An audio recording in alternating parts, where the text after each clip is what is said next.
अनंत वक्ता वक्ता से संवाद में आज बात करेंगे अजय तिवारी जी से। अजय तिवारी जी प्रवासी भारतीयों के लिए काम करते हैं।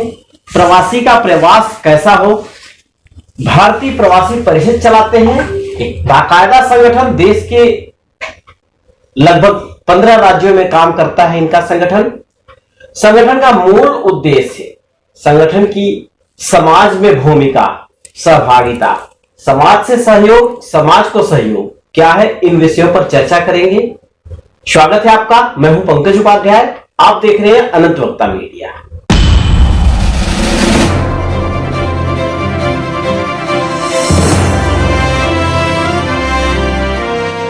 हमारे कार्यक्रम वक्ता से संवाद में आपका स्वागत है त्रिपाठी जी। बहुत बहुत नमस्कार, सादर प्रणाम करता हूं और सभी दर्शकों को भी सादर प्रणाम करता हूं जो इस अनंत वक्ता कार्यक्रम को देख रहे हैं, और आप सभी से मैं आशीर्वाद भी चाहता हूं। ये संगठन आपने क्यों बनाया? सबसे पहले तो मैं अपना परिचय दे दूं। मैं डॉक्टर अजय तिवारी बिहार का रहने वाला हूं। बिहार में मेरा जन्म हुआ, उत्तर प्रदेश में हमारी पढ़ाई लिखाई हुई और आज हरियाणा में रहता हूं। भारतीय प्रवासी परिषद हमने 2015 में इसका गठन किया था और 6 साल से इस पर मेहनत कर रहा हूं। 3 साल लगा था इसे रिसर्च करने में। 3 साल मैंने इस पर पढ़ाई की थी कि प्रवासी आखिर है कौन, और आज पूरा विश्व प्रवासी का मतलब जान रहा है, चाहे वो कोरोना के माध्यम से हो, चाहे वो समाज के माध्यम से हो, चाहे वो आपके माध्यम से हो, या भारतीय प्रवासी परिषद के कार्यकर्ताओं के माध्यम से हो, मीडिया के माध्यम से हो। प्रवासी कौन है, कहां रहता है, क्या करता है, यह चीज आज सभी जान गए हैं। इसके लिए बहुत बहुत आभार, अभिनंदन। सारे लोग जान गए हैं ये कहना मैं तो समझ पाया हूं अब तक कि लॉकडाउन के दौरान गाजीपुर और बलिया के कामगारों को नोएडा में प्रवासी कहा गया। इसे कहां तक आप देखते हैं? यही तो जाना है समाज ने अब तक। 1852 से लेकर के 1946 तक, जब तक हमारा देश आजाद नहीं हुआ था, तब तक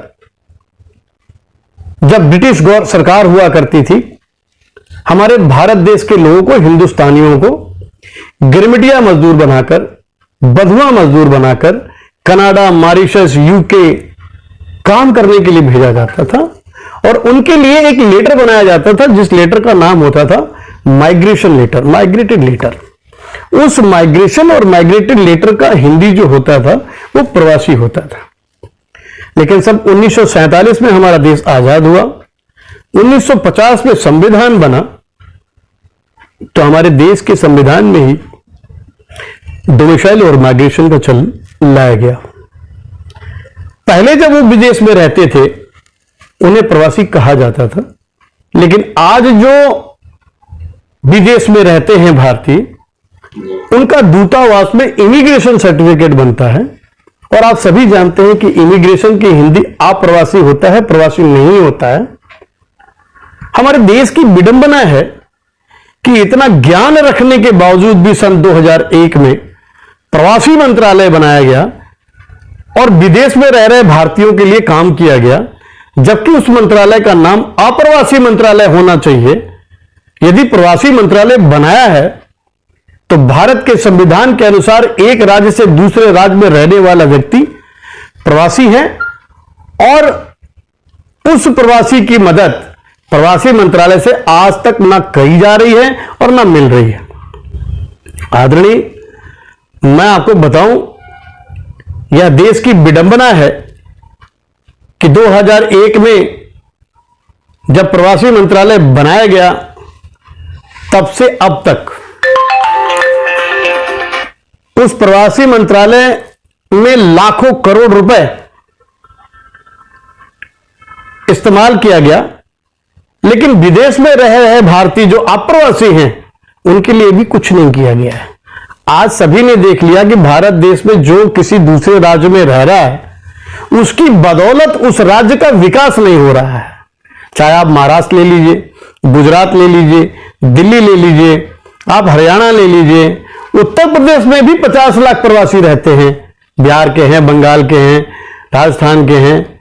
ऐसा नहीं कि उत्तर प्रदेश में प्रवासी नहीं है, भारत के प्रत्येक राज्य में प्रवासी रहते हैं और अपनी मेहनत से, अपनी लगन से वहां दो रोटी कमाते हैं, काम करते हैं, मेहनत करते हैं और वहां अपनी मेहनत से टैक्स दे करके खाते पीते हैं।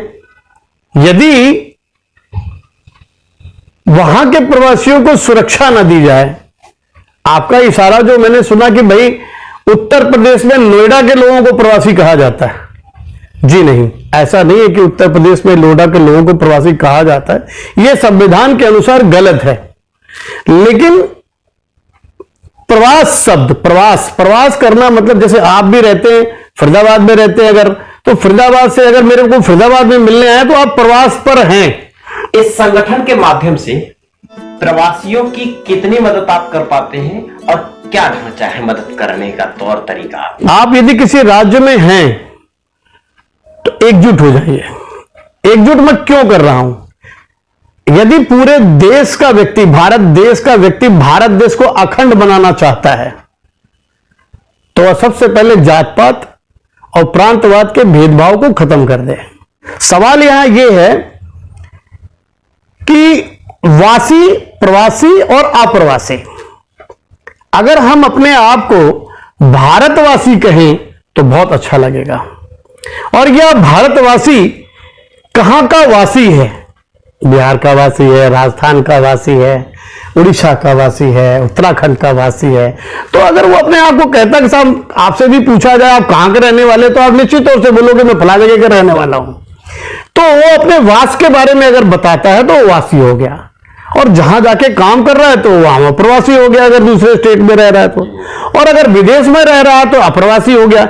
इसमें उसकी जाति का पता नहीं चलता है, उसके राज्य का पता नहीं लगता है, उसको लगता है कि नहीं ये भारतवासी है। प्रांतगत तब की गई है, राज ठाकरे ने बिहारियों को भगा दिया, मध्य प्रदेश में बाहरी कह के भगा दिया गया, दिल्ली में शीला दीक्षित लोगों को बाहरी कहती थी कि बाहरी आए तो गंदा कर दिए। बाहरी आए तो गंदा नहीं किए, बाहरी जब आते हैं तो कितनी पीड़ा से आते हैं इस बात का किसी को ज्ञान नहीं है।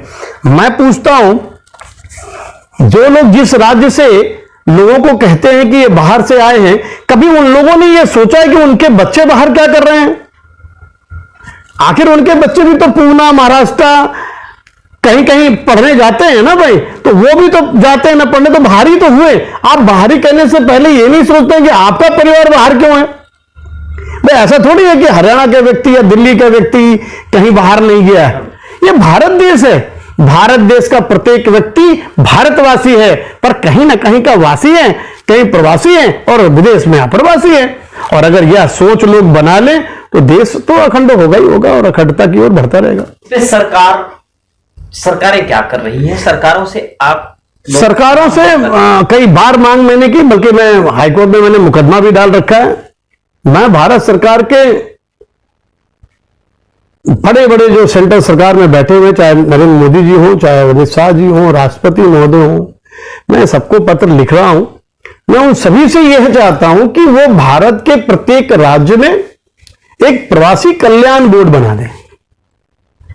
प्रवासी कल्याण बोर्ड बनाने का मकसद सिर्फ मेरा इतना है कि जैसे अभी कोरोना में आपदा आई, अब कोरोना में आपदा आई तो लोगों ने क्या कहा कि भैया इनको खाना नहीं मिल रहा है, इनको रहना नहीं मिल रहा है, इनकी नौकरी छूट गई है, तो उनको उन्होंने भगा दिया, सही ढंग से मदद नहीं कर पाए। इसलिए रोड पर दिख रहा था, एक से एक लोग आ गए, बड़े बड़े लोग आ गए, भाई बसों में भेजने लगे, अपने अपने घर भेजने लगे। क्यों घर भेजने लगे साहब? उन्हें घर भेजने की जरूरत ही नहीं थी।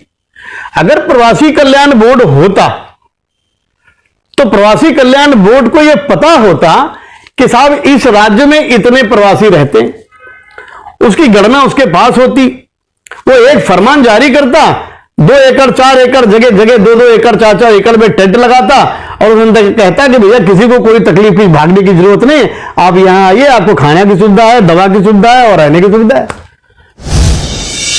मेरे दर्शकों को बताइए कि प्रवासी भारतीय दिवस मनाया जाता है, प्रवासी मंत्रालय है, उसकी क्या जरूरत है, क्या मतलब है? आपने जो अभी क्वेश्चन किया है उसे मैं कैसे बताऊं कि ये भारत देश के पढ़े लिखे और उच्च पद पर बैठे मिनिस्टर, मेरे ख्याल से या तो ये बुद्धिहीन है, इनको ज्ञान ही नहीं है। प्रवासी दिवस ये क्यों मनाते? प्रवासी, अब यही तो पूछा ना कि प्रवासी दिवस क्यों मनाते हैं। अरे मेरी समझ में नहीं आ रहा। गांधी जी जब साउथ अफ्रीका से इंडिया आए थे जनवरी में, उस दिन से 7 दिन के अंदर ये प्रवासी दिवस मनाते हैं, जिसे जनवरी में मनाया जाता है। मैं इन बेवकूफों से पूछना चाहता हूं कि भाई साहब, गांधी जी अपने ही देश में जब आए थे, अपने ही देश में जब पैदा हुए, तो वो प्रवासी कैसे हो गए? फिर तो बहुत सारे प्रश्न आते हैं। जैसे 1857 का विद्रोह इतिहास में पढ़ाया जाता है, अंग्रेजों की नजर से इतिहास को देख के लोग पढ़ाते हैं। ऐसी कई कमियां हैं। जैसे क्रांति बताते, 1857 का स्वतंत्रता आंदोलन बताते, तो समझ में विद्रोह बताया जाता है। यानी हम अपने इतिहास को लंदन की नजर से पढ़ते हैं। वही बाद में आते हैं भी लॉकडाउन, कोरोना संक्रमण काल की बात करें, देश के प्रधानमंत्री ने जारी कर दिया कि सामाजिक दूरी बनाई। सामाजिक दूरी और शारीरिक दूरी में इनको अंतर ही नहीं मालूम होता। जब मनुष्य की बात करते थे लोग कि शारीरिक नहीं सामाजिक दूरी बना के रखिए, तो उन्हें मनुवाद और ब्राह्मणवादी कहा जाता था। देश का प्रधानमंत्री आज सामाजिक दूरी बनाने की बात करता है, तो वो संविधान सम्मत है। जबकि सामाजिक दूरी कहीं नहीं होनी चाहिए, शारीरिक दूरी का वर्णन एक शब्द दे दिया गया, सामाजिक दूरी, उसी को रट्टा मार लिया पूरे देश ने, सामाजिक दूरी, सामाजिक दूरी। तो ये कहा जा सकता है कि प्रवासी अप्रवासी का भेद एक टॉप मोस्ट किसी ने नहीं कहा। अब उसने नहीं कहा तो क्यों उसका विरोध करने, वेली के गले में घंटी बांधने कौन जाए? शायद इस वजह से ये परिपाटी सी चल गई। आप लोग हैं, इस पे बेहतर काम करेंगे, शायद सरकारों को सद्बुद्धि आए, कुछ समाज हित की बात की जाए, लेकिन अंततः बातें घूम के वहीं आती हैं। वो प्रवासी जिसके लिए आपने परिषद बनाया, उसको आप क्या प्रोवाइड करवा पा रहे हैं? देखिए, अभी तो हम उनको जोड़ रहे हैं एक दूसरे से, और अब वो और तेजी से जुड़ रहा है, क्योंकि कोरोना की महामारी ने प्रवासियों को बड़ा जागरूक कर दिया। उनके कष्ट और उसके दर्द को किसी ने समझा नहीं है। मैं बार बार कह रहा हूं कि एक आदमी जब अपने घर से चलता है तो कितनी पीड़ा से चलता है, अपने माँ बाप को छोड़कर, खेत खलिहान को छोड़कर, घर द्वार और तालाब को छोड़कर, और सिर्फ 3 काम करने आता है, पढ़ाई, नौकरी और व्यापार। पढ़ाई, नौकरी और व्यापार करने जब आता है तो अपने घर परिवार को चलाने के लिए ही वो काम करता है। लेकिन उसको दर्द का एहसास हो गया कि हम चाहे किसी भी राज्य में रहें, हम चाहे कहीं भी रहें, वहां के प्रतिनिधित्व करने वाले लोग, वहां के चाटुकार लोग हमसे काम करा के, हमसे वोट लेकर के हमको जूता मारने का काम बहुत बढ़िया करते हैं। इसलिए अब जाग चुका है प्रवासी, और समय आने वाला है, और बहुत जल्द आने वाला है। यदि हिंदुत्व के लहर पर प्रधानमंत्री नरेंद्र मोदी जी देश के प्रधानमंत्री बन सकते हैं, तो भारत देश का प्रत्येक राज्य में रहने वाला प्रवासी 10% जाग चुका है, 20% हम जगाएंगे, और 50% से ऊपर जिस दिन वो जाग गया। प्रवासी के बगैर किसी राज्य में आज तक सरकार नहीं बनी है, लेकिन प्रवासी व्यक्ति ही प्रत्येक राज्य का चीफ मिनिस्टर होगा। निश्चित तौर से आप खुद प्रवासी हैं। बिल्कुल है, पास पे हैं, अपने घर द्वार को, उन जगहों को छोड़ा है जहां बचपन की किलकारियां आपकी आज भी जीवित हैं। आज जाते आते रहते हैं, आप उन चीजों को छोड़ा, उन वेदनाओं के साथ आप काम कर रहे हैं। मुझे इस विषय पर आपने काफी अच्छी जानकारी दिया। अपनी योजनाओं, भावी योजनाओं को मेरे दर्शकों को बताएं कि अब आप क्या करने वाले हैं, जिससे समाज में एक नई, सचमुच नई क्रांति आए। देखिए, मैं हर व्यक्ति से, भारत देश का प्रत्येक व्यक्ति, जैसे मैं हरियाणा में रहता हूं और मैं प्रवासी हूं, इसका मतलब ये नहीं है कि भारतीय प्रवासी परिषद से यहां का रहने वाला हरियाणा का व्यक्ति नहीं जुड़ सकता है या उससे लाभ नहीं ले सकता, ऐसा नहीं है। केवल समझने बात की है कि मैं यदि हरियाणा में रह रहा हूं तो हरियाणा का प्रत्येक व्यक्ति मेरा विष्णु भगवान हो जाता है। इसलिए कि हरियाणा की धरती से मैं जल और अन्न ग्रहण करता हूं, और अन्न जल ग्रहण जो है विष्णु भगवान को लोग कहते हैं कि विष्णु भगवान ही हमारे दाता हैं। तो यहां का प्रत्येक व्यक्ति, भारत देश का प्रत्येक व्यक्ति जहां जो राज्य में वासी होता है वो विष्णु भगवान का रोल अदा करता है और रक्षक होता है, संरक्षक होता है। मेरी गुजारिश है कि भारतीय प्रवासी परिषद जो योजना ला रही है उसमें वासियों का, प्रवासियों का एक हो जाने से देश की अखंडता बढ़ेगी और इसमें जातवाद और प्रांतवाद का भेदभाव भी खत्म होगा। आप भारतीय प्रवासी परिषद की वेबसाइट पर जाके काफी कुछ जान सकते हैं, समझ सकते हैं। भारतीय प्रवासी परिषद का मोबाइल एप्लीकेशन है एंड्रॉइड का, BPP। वहां से काफी कुछ आप देख सकते हैं, समझ सकते हैं। मैंने लिंक, इनकी वेबसाइट का लिंक, इनके मोबाइल एप्लीकेशन का लिंक डिस्क्रिप्शन में डाल दिया है। हमारा भारतीय प्रवासी परिषद के मुखिया अजय तिवारी जी से बातचीत का कुछ अंश आप मार्च अनंत वक्ता अंक में पढ़ सकते हैं। किसी भी जानकारी के लिए इनसे संपर्क करके जुड़ सकते हैं। आपने हमारे चैनल को, हमारे संस्थान को समय दिया, आपका बहुत बहुत धन्यवाद। सर मैं आपसे एक चीज और कहना चाहूंगा, क्षमा चाहता हूं, इंटरप्ट कर रहा हूं। नहीं, उसके पहले लगा देंगे हम, बोलिए। जे भी व्यक्ति ये मीडिया चैनल के देखा था, अनंत वक्ता वीडियो के देखा था, खूब शेयर करे, देखे और लोगों से प्रणाम करके कहता नहीं जे जहां बा देश के अखंडता खातिर काम करे के बा, डरा के रहला खातिर काम नहीं के। डर के समय खत्म हो गई। हमनी जहां बानी मिलजुल के रहल जाओ, एकता बनावल जाओ देश के अखंडता खातिर। आमी बाड़ी कुछ ना छे, हमार बाड़ी पूरा भारत अच्छे। बंगाली का व्यक्ति जहां भी रह रहा हो, तमिल का व्यक्ति जहां रह रहा हो, भारत देश हमारा है। भारत देश का प्रत्येक राज्य हमारा है। हमें हर राज्य में विकास करना है। इसलिए जो जहां है वहीं रह करके विकास करें और वहां के वासियों के साथ बहुत प्रेम से बात करके, वो अगर कोई गलत व्यक्ति भी मिल जाता है तो उनसे लड़ाई नहीं करनी है। हमें देश की अखंडता की ओर बढ़ना है और हमेशा अग्रसर रहना है। और प्रेम से रहते ही, प्रेम से ही देश को जीता जाता है, प्रेम से ही सबको बस में किया जा सकता है। इसलिए सबके साथ भेदभाव ना करते हुए मेल बढ़ाने की जरूरत है। जय हिंद, जय भारत, नमस्कार। मिलते हैं किसी नई शख्सियत के साथ, बने रहिए अनंत वक्ता के साथ। थैंक यू, नमस्कार।